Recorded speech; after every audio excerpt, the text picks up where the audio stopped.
Hola chicos, buen día. ¿Cómo están?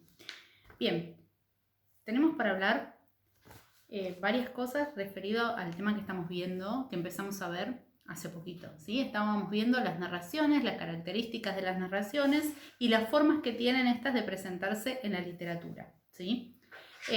El texto narrativo es aquel que tiene como objetivo contar una historia, ¿sí? Narrar es contar. Hay una historia que sucede en un espacio y un tiempo determinado, a eso lo vamos a llamar marco narrativo, ¿sí? El espacio y el tiempo, dónde y cuándo, y que por lo general se cuenta en orden cronológico, ¿no? El orden cronológico quiere decir lo que pasa primero y lo que pasa después. Les digo por lo general porque en literatura se puede también contar una historia desordenada, ¿sí? De hecho lo hace el cine también muchas veces con las películas, que nos cuentan primero el final y después vamos para atrás a ver por qué la historia termina así, o primero una escena del medio. ¿Sí? Una vez que uno conoce la estructura, la puede romper y puede jugar con eso. Pero nosotros vamos, como estamos empezando, vamos a marcar la estructura de las narraciones con este orden cronológico. Es decir, que los hechos se van a contar lo que pasa primero y lo que pasa después hasta llegar a lo que antes se llamaba desenlace y ahora llamamos situación final. ¿Sí? Entonces teníamos dentro de esta estructura una situación inicial, que es una presentación de los personajes, del lugar, de en qué situación o estado se encuentran esos personajes antes que los encuentre el conflicto.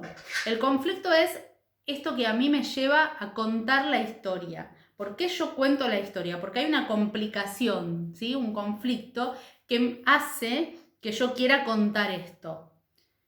Es la parte más extensa de las narraciones hasta que llegamos a una resolución, es decir, a una desaparición de ese conflicto, que no necesariamente tiene que ser feliz. De hecho, no todas las narraciones tienen un final feliz, ¿sí? El conflicto puede desaparecer porque hubo una muerte, por ejemplo, y sin embargo se considera una resolución porque el conflicto no está más. Lo que no se puede considerar una resolución feliz, ¿sí? Los finales pueden ser tristes o pueden ser felices, ¿sí? Y después teníamos una última parte que puede estar presente o no, a la que llamábamos situación final, que es cómo quedan los personajes, los protagonistas de esta historia después de la resolución. Que yo les había dicho en el otro video, por ejemplo, en los cuentos de hadas, cuando nos dicen y vivieron felices por siempre, esa es una situación final, es lo que pasa después. A veces no los tenemos en los cuentos, ni en las novelas, ni en las historias que nos cuentan, a veces tenemos la resolución y listo. ¿Sí? Y está muy bien. Eso en cuanto a la estructura. Después yo les había dicho que hay dos maneras de presentar las narraciones, que son los cuentos y las novelas en literatura, ¿sí? Y que la diferencia puntual es la extensión. Un cuento es una narración breve, ¿sí? Nosotros hemos leído cuentos, son narraciones breves, ¿sí? Aunque tengan 10 hojas, siguen siendo una narración breve. Y la novela es una narración extensa, ¿sí? Que por ser extensa tiene que ser dividida en capítulos, que por lo general uno no la puede leer de una, necesita leerla en varias veces. ¿Por qué? Porque es extensa. Y a partir de esa diferencia principal surgen las demás diferencias. El cuento, como es corto, tiene una única historia, tiene protagonistas y los personajes secundarios no nos interesan, ¿sí?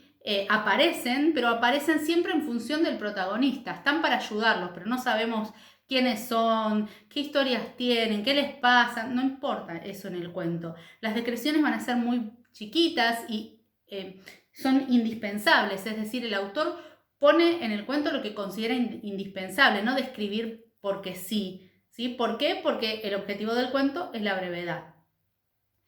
Y en el final, obviamente, la única historia que nos cuentan es también la única historia que cierra. No tenemos más para cerrar porque no sabemos nada más del entorno de esos protagonistas. En cambio, en la novela, como es una narración extensa, vamos a tener protagonistas con toda su historia, que es la historia central, pero también vamos a tener personajes secundarios que también nos van a contar cuál es la historia de esos personajes y van a tener importancia. Los vamos a conocer bien a esos personajes. Piensen ustedes en las telenovelas que ven en la televisión. Conocemos todo de los personajes secundarios y muchas veces nos enganchamos más con las historias de los personajes secundarios porque resultan más simpáticos que inclusive con la historia principal, ¿sí? Entonces, la característica principal, como es la extensión de la novela, les permite contar más historias, poner más personajes, contarnos las historias de esos personajes.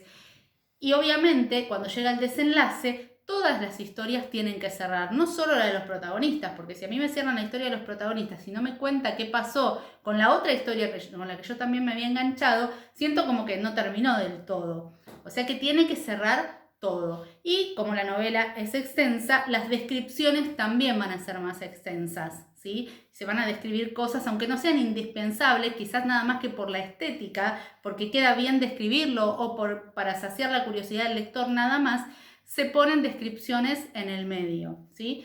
O sea que ahí tenemos la diferencia y ustedes lo están viendo porque leímos cuentos anteriormente y ahora empezamos la lectura de una novela. Que me gustó mucho la respuesta en el grupo porque a muchos les gustó la novela, ya vieron la película, que fue una película muy conocida, y bueno, es una historia, muchos me dijeron que épica y perturbadora, y coincido con las dos cosas, ¿sí? Es una historia que genera esta cosa, ¿no? De miedo, de incertidumbre, está muy bien contada y la película está muy bien hecha también.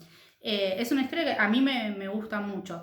Obviamente los que les gustan más las historias no sé si de terror, puramente no es terror, pero es más bien oscura, la van a disfrutar más.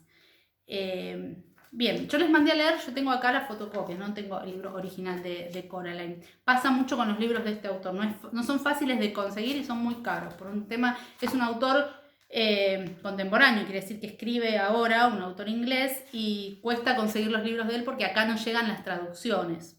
Es complicado, así que tener un libro de Gaiman en las manos es casi un lujo hoy.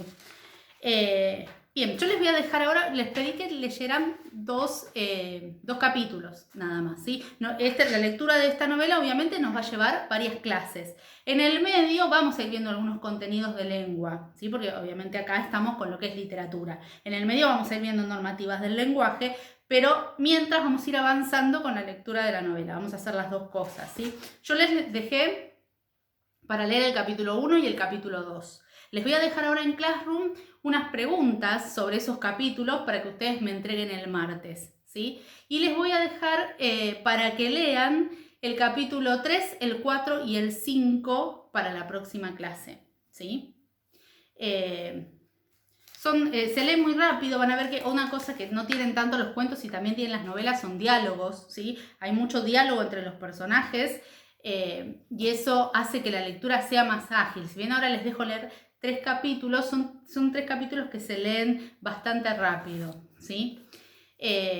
Así que bueno, si les gusta el autor, después me dicen, igual ahora nos concentramos en lo que es la novela, pero si les interesa leer algo más, los que tengan PDF se los puedo mandar, ¿sí? Es un autor que escribe tanto para adultos como para nenes muy chiquitos, como para adolescentes y jóvenes.